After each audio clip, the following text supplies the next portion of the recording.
E voltamos. A folha está perfeitamente como nós deixamos, ok? Nós vamos começar hoje a tentar desvendar essa última seta. Não será fácil, mas vamos tentar, ok?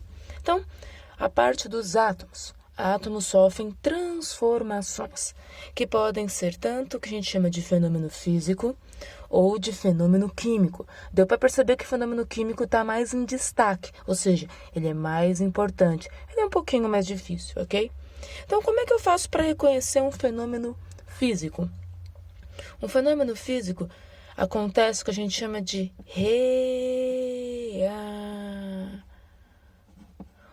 rearranjo, ou seja, acontece a mudança de posição dentro do material. Os átomos mudam de posição, mas eles não vão interagir entre si, ou seja, não vai ter alteração das ligações químicas, ok? Por exemplo, eu vou lá e quebro um lápis, não deixou de ser madeira. Eu vou lá e corto um cabelo, não deixou de ser cabelo. Ok? Eu vou lá e amasso uma latinha de alumínio. O alumínio não deixou de ser alumínio. Eu vou lá e quebro um vidro. Ah, mas deixou de ser uma janela. Deixou de ser um copo. Mas não deixou de ser vidro. Ou seja, o material não deixa de ser ele mesmo. Ok? Já num fenômeno químico, o princípio básico é que você vai ter substâncias químicas que elas vão interagir entre si, que a gente chama de mistura, que pode ser tanto heterogênea como homogênea. A mistura hétero, como o próprio parte já diz, hétero, quer dizer que é diferente. Homo quer dizer que é igual.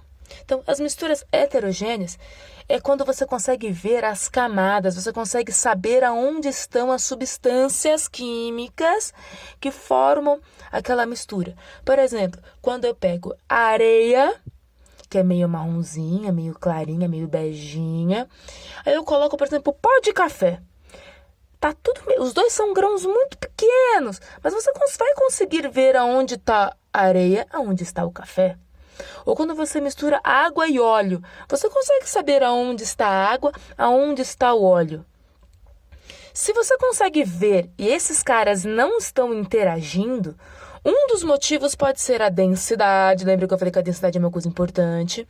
Se eles não interagirem entre si, essa mistura não vai ser um fenômeno químico. Ela vai ser só um fenômeno físico. Agora, quando elas interagirem e formarem uma coisa única, por exemplo, você vai lá fazer o seu Toddy, seu Nescau, seu achocolatado, pega leite e chocolate. Quando você misturar isso, você não vai mais saber aonde está o leite, aonde está o chocolate. Você vai ter uma coisa homogênea. E lá dentro pode ter acontecido uma alteração das ligações químicas. Se isso aconteceu, você tem um fenômeno químico. Se não aconteceu, foi um fenômeno físico. Um exemplo, você queima um objeto. Na hora que você queima um objeto, você vai ter alteração de cor.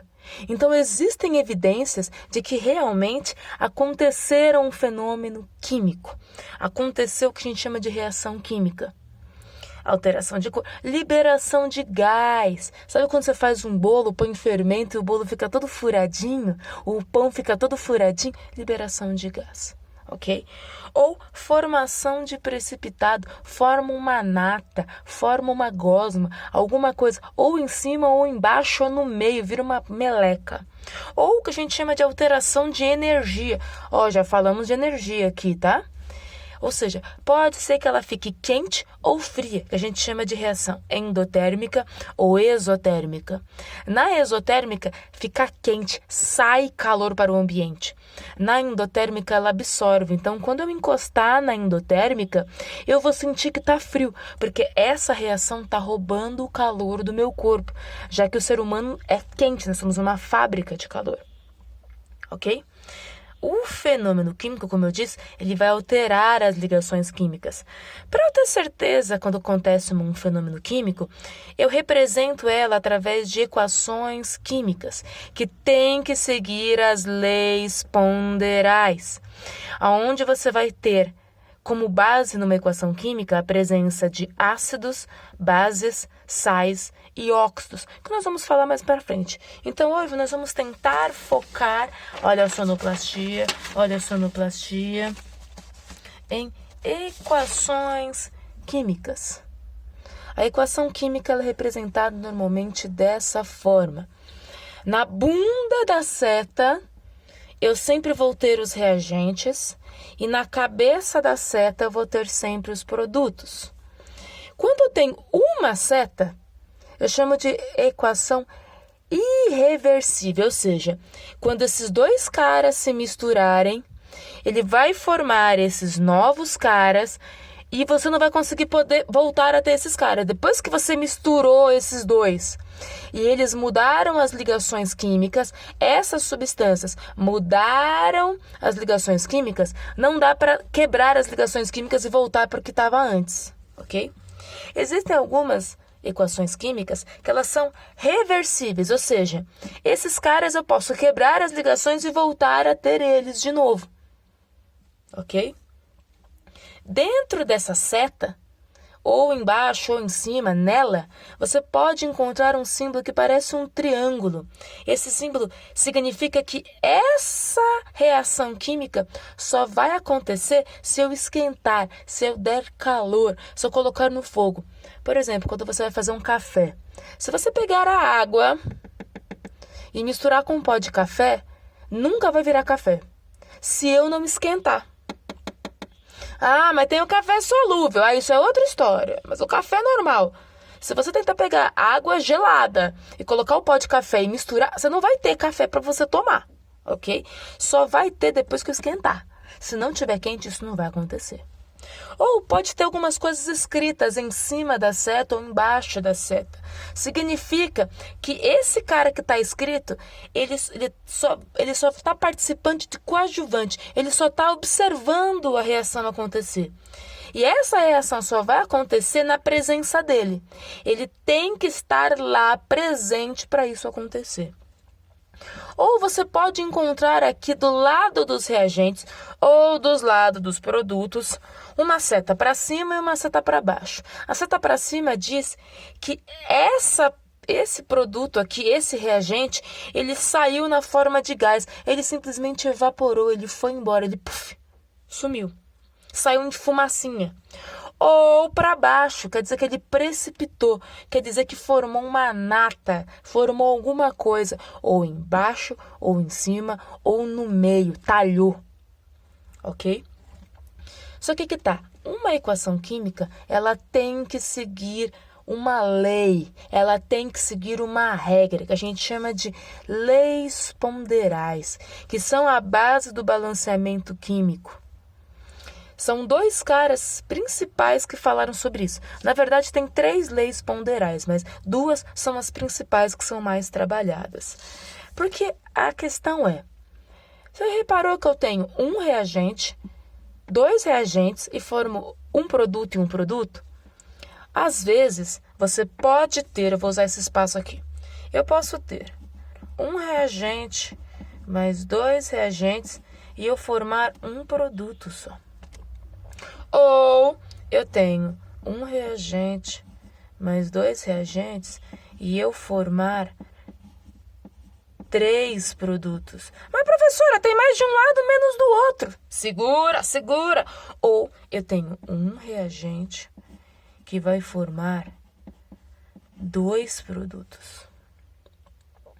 Ou seja, eu posso ter um monte de reagentes desse lado e formar pouquíssimos produtos, ou eu formar um monte de produto através de, por exemplo, um reagente só. Quem que me garante que isso aqui é verdade, isso aqui pode acontecer? As leis ponderais. A primeira lei ponderal é a lei de Lavoisier, que diz que na natureza nada se cria, nada se perde, tudo se transforma.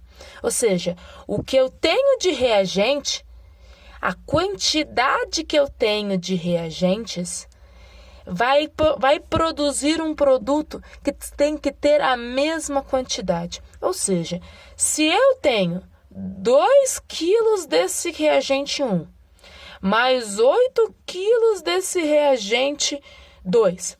A soma disso aqui, ainda na minha terra, dá 10. Não sei quanto que dá na sua. Quando eu formar o produto, eu posso formar, por exemplo, 7 quilos desse cara e 3 quilos desse cara.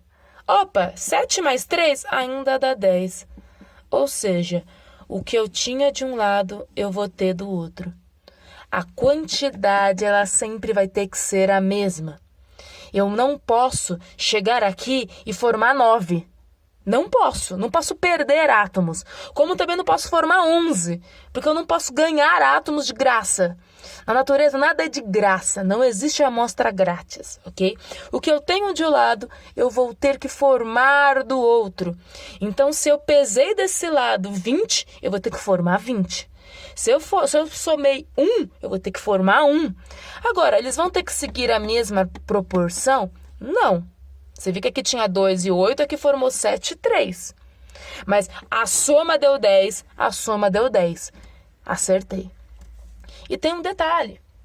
Pela lei de Proust, que é o segundo cara, tem que ter uma proporção. Eu não posso colocar 1 tonelada do reagente 1 e um pouquinho só do reagente 2 e querer que aqui forme grandes quantidades. Existe uma proporção. Sabe aquela história de que você vai fazer, por exemplo, um bolo?